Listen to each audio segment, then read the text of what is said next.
এনেদৰে এতিয়া যোৰহাটৰ প্ৰজ্ঞা একাডেমীত আনন্দমুখৰ পৰিৱেশে বিৰাজ কৰিছে। কতকানো আজি এটা অতি ভাল লগা দিন, যিহেতু এইবাৰ মেধাৰ ভিত্তিত 3টা স্থান ৰখা যোৰহাটৰ প্ৰজ্ঞা একাডেমীৰ দুগৰাকী শিক্ষাৰ্থীয়ে অমিশী শইকীয়াই প্ৰথম স্থান আৰু অনিৰ্বাণ বৰগোহাঁয়ে 3য় স্থান দখল কৰিবলৈ সক্ষম হৈছে। ইয়াৰ পিছতো এইখন বিদ্যালয়ৰ পৰা ৰাজ্যৰ ভিতৰতে প্ৰথম স্থান দখল কৰিছিল 2024 বৰ্ষত, আৰু এইবাৰ 2টাকৈ স্থান এইখন বিদ্যালয়ৰ শিক্ষাৰ্থীয়ে দখল কৰাত এক আনন্দমুখৰ পৰিৱেশে বিৰাজ কৰিছে। আৰু অমিশী আৰু অনিৰ্বাণ দুয়োগৰাকী বিদ্যালয়ত উপস্থিত হোৱাৰ পাছতে উষ্ম আদৰণি জনোৱা হৈছে। তেওঁলোকক ফুলাম গামোচাৰে শিক্ষাগুৰুসকলে আদৰণি জনাইছে আৰু দুয়োগৰাকী শিক্ষাৰ্থীয়ে প্ৰথমে বিদ্যালয়লৈ আহি শিক্ষাগুৰুসকলৰ চৰণ চুই তেওঁলোকে আশীৰ্বাদ লৈছে। আৰু এনেদৰে এতিয়া বিদ্যালয়খনত এক উৎসৱমুখৰ পৰিৱেশে বিৰাজ কৰিছে। খুব এটা ভাল লগা কথা, কিয়নো এইবাৰ দ্বিতীয়বাৰৰ বাবে এইখন বিদ্যালয়ৰ ছাত্ৰ ছাত্ৰীসকল মেট্ৰিক পৰীক্ষাত অৱতীৰ্ণ হৈছিল আৰু এনেদৰে আচলতে তেওঁলোকৰ সাফল্যত আনন্দিত। সকলো কিছু কথা পাতি কি ক'বা?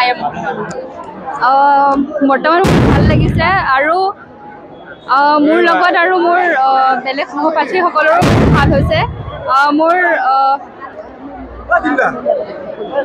ইয়াৰ অনিৰ্বাণ বৰগোহাঁই তেওঁ 3য় স্থান লাভ কৰিছে আৰু ভবা হৈছিল নে এনেকুৱা? নাই, ভবা হোৱা নাছিল। মানে ক্লাছত ভালেই হয় আৰু মই যিমান পাৰোঁ নিজৰ ভাল দিছিলোঁ, কিন্তু মই তেনেকৈ ভবা নাছিলোঁ যে অসমৰ প্ৰথম স্থান লাভ কৰিম। হয়, আচলতে যথেষ্ট সকলো আনন্দিত হৈ আছে। অনিৰ্বাণ আছে, অনিৰ্বাণৰ লগত মই কিছু কথা পাতিবলৈ চেষ্টা কৰিম। মই আজি যথেষ্ট সুখী এই পৰিণামত। মই আমাৰ বিদ্যালয়ৰ সকলোকে ধন্যবাদ জ্ঞাপন কৰিব বিচাৰিছোঁ। আমাৰ শিক্ষকসকল, আমাৰ ষ্টাফসকল, বাবাদা, আমাৰ বিষ্ণুদা, সকলোকে মই ধন্যবাদ জ্ঞাপন কৰিব বিচাৰিছোঁ। ইয়াৰ আগত মই ডন বস্কো বাক্সত পঢ়িছিলোঁ, তাৰ সকলো শিক্ষক শিক্ষয়িত্ৰীকো আজি ধন্যবাদ জ্ঞাপন কৰিব বিচাৰিছোঁ এই সুন্দৰ দিনটোৰ বাবে। আমাৰ মৃন্ময় ছাৰ, গৌতম ছাৰে সদায় সকলোলৈকে আমাৰ চিন্তা কৰে। আমাৰ সকলো মানে গোটেই নিডছবিলাক চায়, কাক কোনে কি কৰিব বিচাৰিছে সেইবিলাক চব গম পায়। মই পঢ়াটো মানে বেলেঞ্চকৈ পঢ়িছিলোঁ। এনেকুৱা নহয় যে মই অনবৰতে পঢ়ি থাকোঁ, সেইটো কোনেও কৰিব নালাগে। সঁচা কথা ক'বলৈ গ'লে মানে কেতিয়াবা কৰিবলগীয়া হয়, কিন্তু মানে আচলতে আমি যেতিয়া আমাৰ মন যায় আমি সেই সময়তে পঢ়িব লাগে। কাৰণ আপুনি যেতিয়া এটা বস্তু মনত সোমাবলৈ যেতিয়া সময়টো হৈছে, তেতিয়া সি নিজে সোমাই যাব ধুনীয়াকৈ।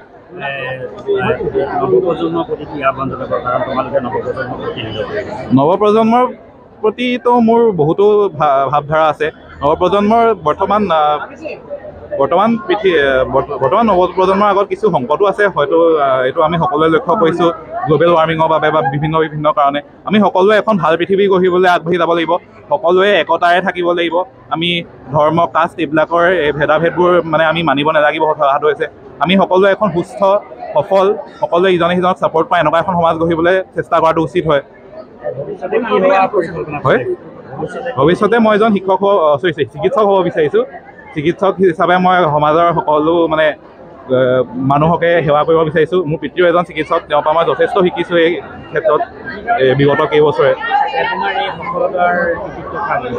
কৃতিত্ব মই মূলতেতো মোৰ মা আৰু দেউতাক দিওঁ। সঁচা কথা ক'বলৈ গ'লে তেওঁলোকে মোক প্ৰত্যেকটো পইণ্টলৈ ছাপৰ্ট কৰিছে। মানে কেতিয়াও তেওঁলোকে এনেকুৱা কৰা নাই যে মই যি বিচাৰোঁ তেওঁলোকে মোক সেইটো কৰাত সহায় কৰে। ময়ো একচুৱেলি তেওঁলোকক সহায় কৰোঁ, কিন্তু তেওঁলোকে যিটো মোক সহায় কৰিছে সেইটো মই হয়তো বহুতবাৰ জন্ম হ'লেও তেওঁলোকক আকৌ ঘূৰাই দিব নোৱাৰিম কেতিয়াও। কিতাপৰ বাহিৰে মই মেইনলি গিটাৰ বজাওঁ, কুইজ কৰোঁ আৰু মই ফুটবল চাই বহুত ভাল পাওঁ। ফুটবল মোৰ প্ৰিয় খেল। বৰ ভাল লাগিছে অবভিয়াছলি, আৰু এক্সপেক্ট কৰা নাছিলোঁ আৰু ভাল লাগিছে আৰু ভাল লাগিছে। কি পৰিকল্পনা কি আছে তোমাৰ? মোৰ মই নিজৰ বেষ্ট দিছিলোঁ, ভাল হ'ব বুলিয়ে লাগিছিলে, কিন্তু ষ্টেণ্ড কৰিম বুলি ইমান লগা নাছিলে, কিন্তু ভালে লাগিছে। মোৰ টিচাৰজনক প্লিজ ডেডিকেশ্যন বাছ। কেনেকৈ পঢ়িছিলা? পঢ়াটো মই তেনেকুৱা নহয় যে দিনে ৰাতিয়ে পঢ়িছিলোঁ, খালি মই যিমান দেৰি পঢ়িছিলোঁ সিমানেই ভালকৈ পঢ়িছিলোঁ আৰু টেষ্ট পেপাৰ সেইবোৰ চল্ভ কৰিছিলোঁ আৰু তেনেকৈ হৈ গ'ল। আৰু ভৱিষ্যত ভাল মানুহ হ'ব লাগে। মেট্ৰিকৰ পাছত মই প্ৰজ্ঞা একাডেমীতে পঢ়িম।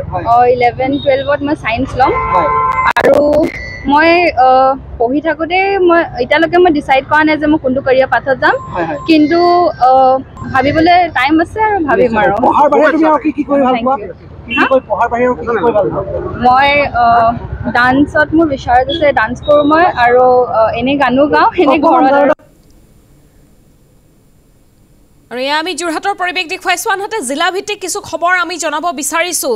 জিলাভিত্তিক মেট্ৰিক পৰীক্ষাৰ ফলাফল প্ৰথম স্থানত শিৱসাগৰ জিলা আছে। এবাৰ শিৱসাগৰ জিলাত উত্তীৰ্ণ হৈছে 85.55% পৰীক্ষাৰ্থী গতিকে শিৱসাগৰবাসীৰ বাবে এটা ভাল খবৰ কাৰণ প্ৰথম স্থানত এবাৰ উত্তীৰ্ণৰ ফলাফলত পৰীক্ষাৰ ফলাফলত প্ৰথম স্থানত আছে শিৱসাগৰ জিলা 85.55% পৰীক্ষাৰ্থী এবাৰ উত্তীৰ্ণ হৈছে পৰীক্ষাত গতিকে এই মুহূৰ্তত কিছু সামগ্ৰিক খবৰ জানিবৰ বাবে আমি পোনপটীয়া সম্প্ৰচাৰলৈ গৈছো উজনি অসমৰ ব্যুৰো কষ্টমণি কাকতি আমাৰ সৈতে সংযুক্ত হৈ আছে কষ্টম আপোনাৰ ওচৰলৈ আহিছো এটা ভাল খবৰ শিৱসাগৰ জিলাবাসীৰ বাবে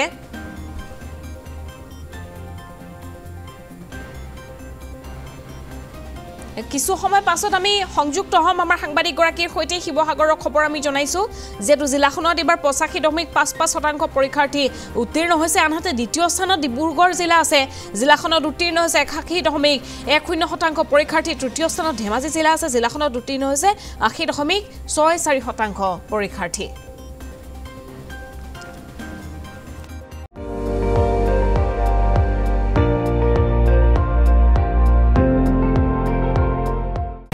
আপুনি চাই আছে ND24 সৰ্বশ্ৰেষ্ঠ নহয় সৰ্বোত্তমৰ দৌৰ